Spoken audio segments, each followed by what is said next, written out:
Hi, this is Kathy for Trans by Deaf, and this week our topic is what kind of support do you feel that you need in order to transition? This topic I think is a very important topic to those people who are considering transition so that they will look at the things that they need in order uh, to prepare themselves for transition before they come out. I would like to go back to my transition history and talk and illustrate some of the points that I would like to make. The first thing, when I tried and was wanting to transition at age 12, and I was living with my parents, when I went to my mother and said I would like to become a girl, the first thing she did was take me to a psychologist and get me proper psychological counseling, and I had to listen and to do the things that she said. I had no resources since I was living at home. I had no place to go. I had to rely on my mother's and father's support in order to transition. I was also locked into a very conservative part of the country where it would have been very difficult to have transitioned at that age, and I was in a time when that was not considered even a possibility. When I fast forward to the mid 70s when I was in college, and I tried to transition at age 22, and I was working a part-time job to get money to go to college. I was going to a university. I was still living at home, trying to make ends meet, trying to get enough money for me to get myself through college to get my degree. When I told my mother I was going to transition, she said no way and threatened to kick me out of the house. At the university, I was told by my departmental chairman that if I transitioned, I would be removed from the university, and my employer said he would fire me if I transitioned. The devastation that occurred around that failed attempt at transition forced me back into the closet for over 30 years because I had no role model or no one to really look at and follow in their transition.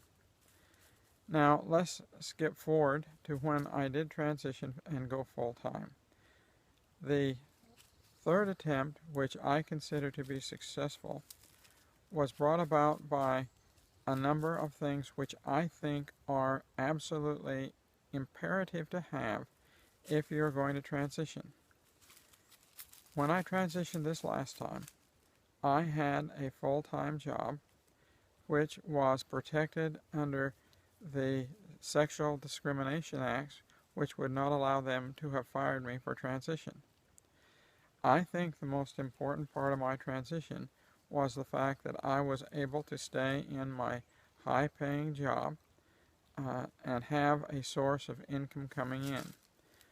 I think the biggest support that you have to have is an education and the money coming from a good job to support your transition. If you do not have enough money to provide yourself a place to live, food to eat, and money to do other things with, transition will be extremely, extremely difficult. The second thing is I own my own home and I was living with my wife, and I decided that before I told her that I was coming out that I would also make ready my property outside of town with a place for me to live. And so I prepared that I had a place to go and live should she decide to throw me out and not have me around anymore. And I thought that was a very important part of what I was doing, was having a place to live during transition that was a sure thing. The next thing which I think is very important to transition is the idea or concept that what is your family going to do? You have to be prepared for the worst, and you have to look at what is going to happen to you if you transition with your family, friends, and everybody. can you emotionally handle losing your family, losing all of your friends, and still keep going? When I transitioned this last time, I was to the point where I said if I lose my family, I will just have to live with it. I will miss them.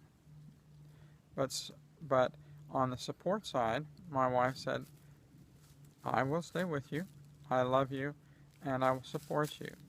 The support over the last 5 years since I transitioned has not always been the strongest, but she's never thrown me out of the house. She has always helped me. I have always had food to eat and a place to sleep.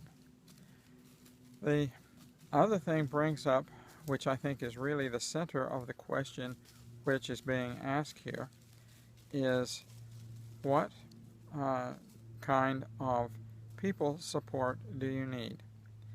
I live in a very rural part of East Texas with very small towns. There are no other transgender people around me. I know of nobody that lives in the community that I live in that's transgender. I am it.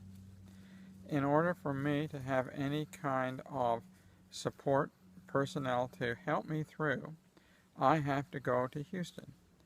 I am very grateful for the support that Christian Williamson of the Houston Transgender Center has given me, and the help and support they have given me there, and the recommendations for physicians and doctors and other things, which brings up a point. If you're transitioning, you need to know where you're going to get your hormones. You need to know where you've got doctors and psychologists and psychiatrists who can help you get through the steps. You have to have a psychiatrist first for 2 or 3 weeks, for 2 or 3 months.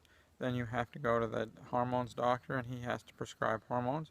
Your health has to be good enough that you can handle that.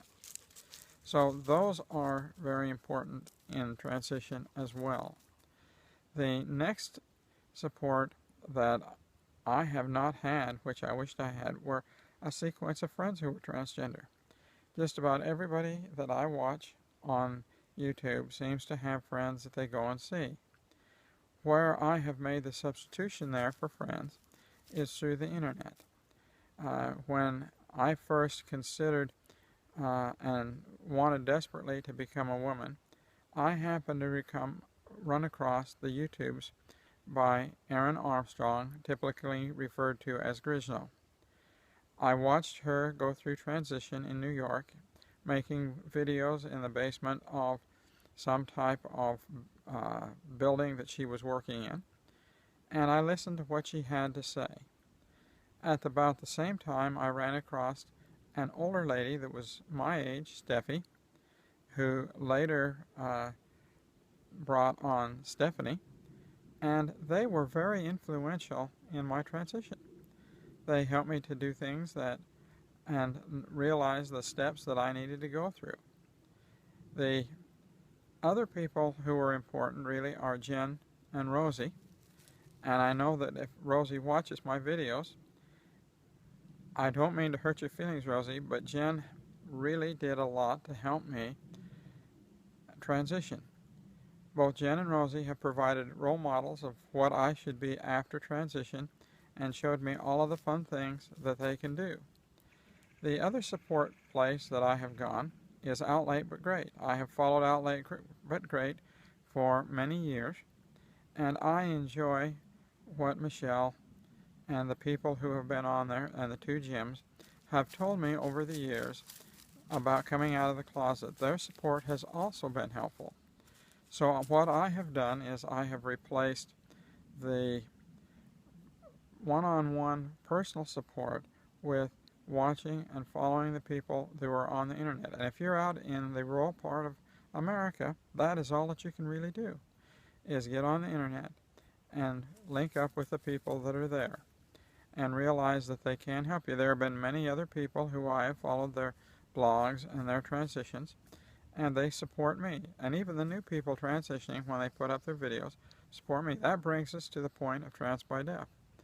I feel that Trans by Deaf is very important as a support place for people who are getting ready to transition, as well as people like me and Jenna that have been transitioned for a number of years, because it does me good to see older transition people get up and talk about their experiences and the things that they consider important, because it is much different than somebody that is in the middle of transition.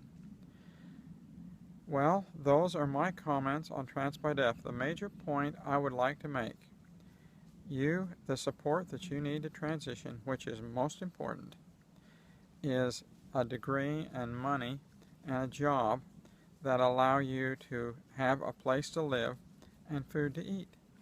If you don't have a place to live and food to eat, it is very difficult to continue with transition. You will be like I was at age 22, where you were forced because you had no education, you had no job that was paying enough money to transition.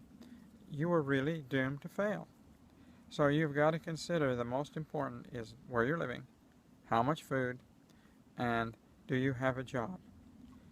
The support from other people is helpful and will direct you, but not necessary. But it makes you feel good. Use the resources that we have on the internet, especially here on YouTube with Out Late But Great and Trans by Deaf, and the other people and Rosie and Jen, and the other people who put up blogs that are here to associate and see where you need to go and what you need to do. Well, I thank you for watching me. If you like this video, please give it a thumbs up. If you would like to see more videos by Trans by Deaf, join our channel. Thank you for joining me this week. I will see you again next week. Bye.